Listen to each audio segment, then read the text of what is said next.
The deal was simple: she needed someone to pose as her boyfriend for a weekend family gathering that promised more scrutiny than warmth, and he, for reasons never fully explained but understood without question, agreed.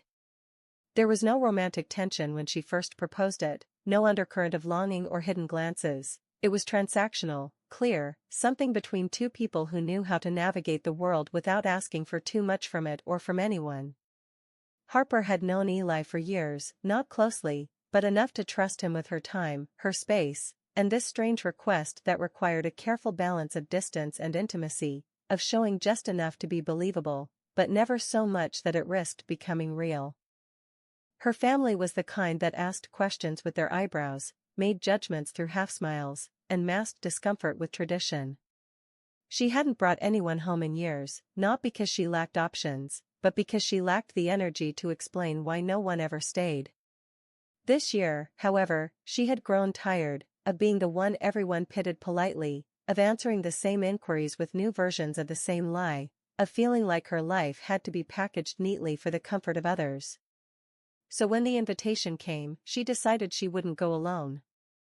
And somehow, Eli, observant, quiet, maddeningly calm Eli, had said yes, without overthinking it, without asking what had happened to all the other men who came before and never made it past introductions. The drive-up was uneventful. They talked about books, about music, about the weather, filling the silence with the kind of conversation that never tries too hard to impress. He asked what she wanted from this, and she told him: honesty in private, affection in public, a version of a relationship that wouldn't require performance so much as quiet compatibility. And he'd simply nodded, as if it made perfect sense, as if the idea of pretending to be loved by someone for 48 hours was no stranger than any other request life might toss his way. At first, it was easy, the hand on the back when they entered the house, the way he leaned slightly toward her when her aunt asked about how they met, the soft, almost imperceptible glances across the room when everyone else was talking too loudly. They fell into rhythm faster than she expected, faster than was comfortable, and for a while she chalked it up to good timing, to mutual respect, to the fact that sometimes, when you ask for less, people give you more. But then, little things began to shift.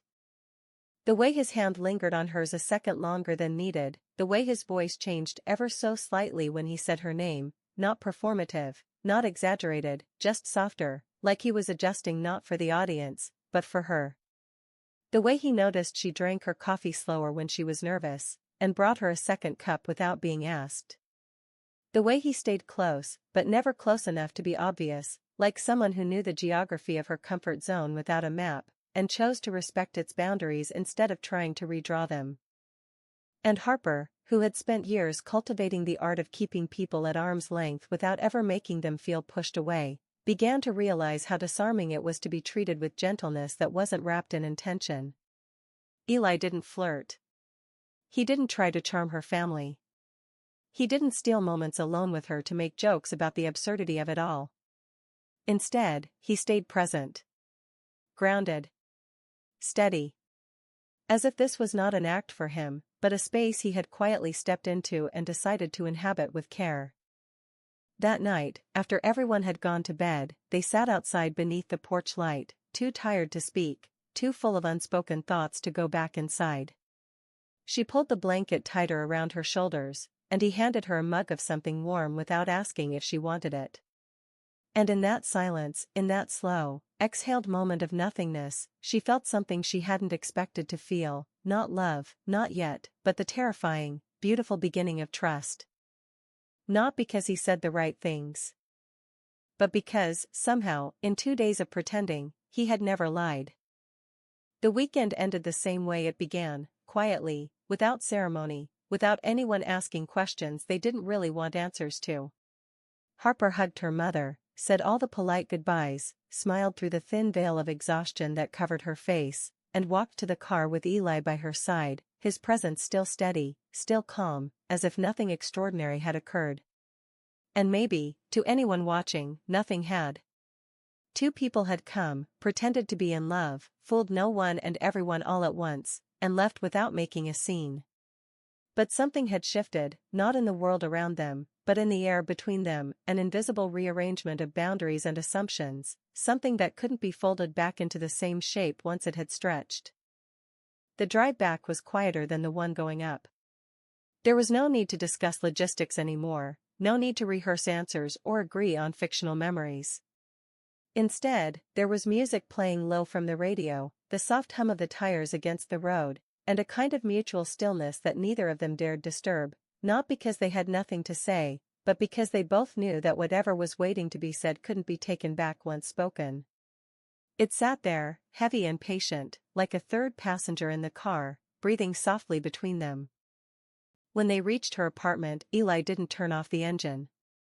He simply pulled up to the curb and kept his hands on the steering wheel, his eyes forward, his posture unreadable. Harper reached for the handle, paused, then turned slightly toward him, not expecting a confession, not hoping for anything specific, just waiting, maybe, for him to say something that would explain the feeling in her chest that hadn't left her since that moment on the porch. But he didn't speak. He only looked at her, and there was something in his eyes, not longing, not sadness, but recognition, like he knew exactly what was unraveling between them and didn't want to touch it too soon. She opened the door, stepped out, then hesitated, leaning slightly back in as she said, carefully, "Thanks again, for everything." It sounded thin, almost absurd, considering what they had shared, the thousand small gestures that built a version of intimacy so convincing it had started to feel real. He nodded, gave her a small smile, the kind that didn't reach his eyes, and said, "Take care, Harper." She shut the door. And he drove away. The silence that followed was unfamiliar. It wasn't heartbreak, it was something stranger, quieter, like a door left slightly ajar that kept letting in wind you weren't prepared for. Harper didn't text him. Didn't call. Told herself there was no need, that what they had done had served its purpose, that it had always been temporary, always meant to dissolve the moment it was no longer needed. But her hands missed the feel of his next to hers when no one was looking. Her mind kept circling back to the way he looked at her when she wasn't speaking, like her silence had layers, and he was patient enough to wait through every one of them. And Eli, who had always been composed, always able to step in and out of people's lives without leaving too much of himself behind, found himself hesitating every time he scrolled past her name in his contacts. He kept trying to convince himself that what he had felt was just a reflection of the role, a side effect of proximity, of shared space and time. But the truth was messier than that. It had been easy to pretend with Harper because there had never been anything performative about how he listened to her, or how he noticed her, or how he felt something tighten in his chest when she laughed in a way that suggested she'd forgotten to be careful. Days passed. Then a week. Then 2. And on a Tuesday evening, without planning it, he found himself standing in front of her apartment door. He didn't know what he was going to say, or if he would say anything at all. He just stood there, one hand in his coat pocket, the other holding nothing, unsure of whether he was interrupting something or arriving too late for everything. She opened the door a few seconds after he knocked, not surprised, not guarded, just still. They stared at each other for a moment too long. And then he said the only thing he could say without unraveling entirely. "That didn't feel fake." She exhaled slowly, her fingers tightening slightly on the doorframe, and replied, "No. It didn't." He stepped closer. "Not inside. Not yet. But enough. You don't have to know what it is," he said. "I just needed you to know that I'm still here. And I'm not pretending anymore." Her voice was quiet when she finally answered, but steady in the way that truth sometimes is when it's spoken softly. "Then stay." And he did, not with promises, not with fireworks, not with any sudden, sweeping gesture, but with presence, with the same quiet steadiness that had disarmed her from the start. And for the first time, love didn't arrive like a storm or a fire. It arrived like someone who came back. And meant it. Not all love begins in honesty. But sometimes. The most honest kind is the one we didn't mean to feel at all. Until it stayed.